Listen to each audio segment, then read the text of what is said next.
Hello friends, welcome to Priyadarshini's kitchen. இன்றைக்கி நம்ம சிம்பிளான மசாலா கோபி ரைஸ் எப்படி பண்ணுறதுன்னு பார்க்கலாம். ரொம்ப டேஸ்ட்டாக இருக்கும். அதுக்கு பாஸ்மதி ரைஸ் 1 கப் எடுத்து 20 மினிட்ஸ் முன்னாடி ஊற வச்சுருக்கேன். ஒரு பெரிய வெங்காயம் நறுக்கி வச்சுருக்கேன். ஒரு 2 மீடியம் சைஸ் தக்காளி நறுக்கி வச்சுருக்கேன். ஒரே ஒரு பச்சை மிளகா, கொஞ்சம் புதினா, ஜிஞ்சர் கார்லிக் பேஸ்ட். அதுக்கப்புறம் நம்ம தாளிக்கிறதுக்கு ஸ்டார் ஆனிஸ் 1, 2 பே லீஃப், 4 காடமம், அதுக்கப்புறம் 4 லவங்கம், ஒரு பட்டை, 1 டீஸ்பூன் அளவுக்கு ஜீரகம் எடுத்து வச்சுருக்கேன். மசாலாவுக்கு பார்த்திங்க அப்படின்னா 1 டீஸ்பூன் அளவுக்கு red chilli powder, 1/2 teaspoon turmeric powder, garam masala 1/2 teaspoon, 1 teaspoon coriander powder.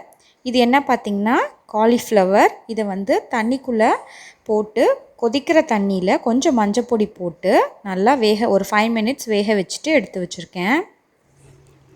இப்போ அடுப்பில் ஒரு குக்கர் போட்டிருக்கேன். ஒரு 2 டீஸ்பூன் அளவுக்கு ஆயில் ஆட் பண்ணியிருக்கேன். இப்போது நம்ம பே லீஃப் ஆட் பண்ணிக்கலாம். 4 ஏலக்காய், ஒரு பட்டை, அப்புறம் 4 கிராம்பு, ஸ்டார் ஆனிஸ் 1, 1 டீஸ்பூன் அளவுக்கு ஜீரகம் ஆட் பண்ணியிருக்கேன். இப்போ இது நல்லா பொரிஞ்சதுக்கப்புறம் நறுக்கி வச்சுருக்கிற ஒரு பெரிய வெங்காயத்தை ஆட் பண்ணிக்கலாம். ஒரே ஒரு பச்சை மிளகாயை ஸ்லிட் பண்ணி போட்டுக்கோங்க.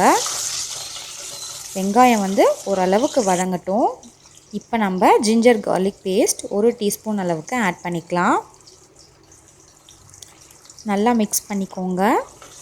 பச்சை வாசனை போகிற அளவுக்கு நல்லா வதக்கி விட்டுக்கலாம். இப்போது ஒரே ஒரு தக்காளி, 2 மீடியம் சைஸ் தக்காளி, அதை ஆட் பண்ணிக்கலாம். இது நல்லா வதங்கட்டும். இப்போது புதினா லீஃப் நல்லா ஃப்ரெஷ்ஷாக ஒரு கைப்பிடி அளவுக்கு ஆட் பண்ணியிருக்கேன். இது ஒரு நல்ல ஃப்ளேவர் கொடுக்கும். அதுக்கு தான் நல்லா வதக்கிடணும். இப்போ நம்ம 5 மினிட்ஸ் வேக வச்ச காலிஃப்ளவர் எடுத்து ஆட் பண்ணிக்கலாம். நல்லா மிக்ஸ் கொடுத்துக்கோங்க. இப்போ நம்ம எடுத்து வச்சுருக்கிற மசாலா பொடி எல்லாத்தையுமே ஆட் பண்ணிக்கலாம். மசாலா நல்லா நம்ம காலிஃப்ளவர் மேலே ஸ்ப்ரெட் ஆகிற அளவுக்கு நல்லா வதக்கி விட்டுக்கோங்க. அப்போ தான் நல்லா டேஸ்ட்டாக இருக்கும். இது நல்லா வதங்கினதுக்கப்புறம் தண்ணி ஆட் பண்ணிக்கலாம். 1 கப் ரைஸ்க்கு 2 கப் அளவுக்கு தண்ணி ஆட் பண்ணிக்கோங்க. இப்போ தண்ணி நல்லா பாயில் ஆகட்டும்.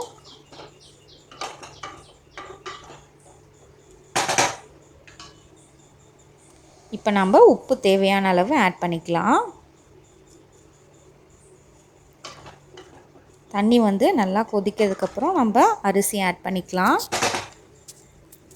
நான் பாஸ்மதி ரைஸ் யூஸ் பண்ணியிருக்கேன். நீங்கள் வெறும் ரைஸ் கூட இதில் யூஸ் பண்ணிக்கலாம்.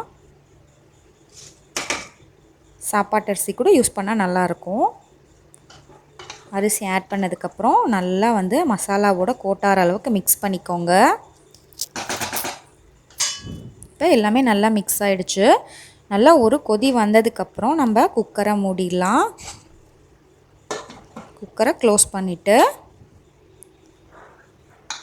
2 விசில் வர அளவுக்கு நம்ம மீடியம் ஃப்ளேமில் வச்சுக்கலாம். இப்போ 2 விசில் வந்துருச்சு. ஓப்பன் பண்ணி பார்க்கலாம்.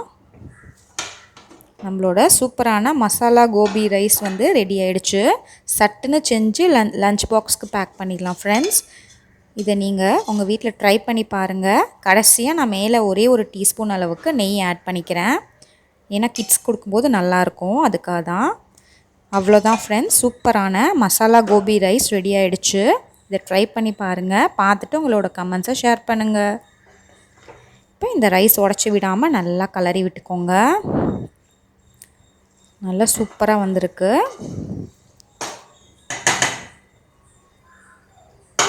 இதுக்கு நம்ம ரைத்தா தொட்டு சாப்பிட்டோம்னா ரொம்ப சூப்பராக இருக்கும் ஃப்ரெண்ட்ஸ். நான் சிம்பிளான ஒரு ரைத்தா பண்ணியிருக்கேன். தேங்க்யூ.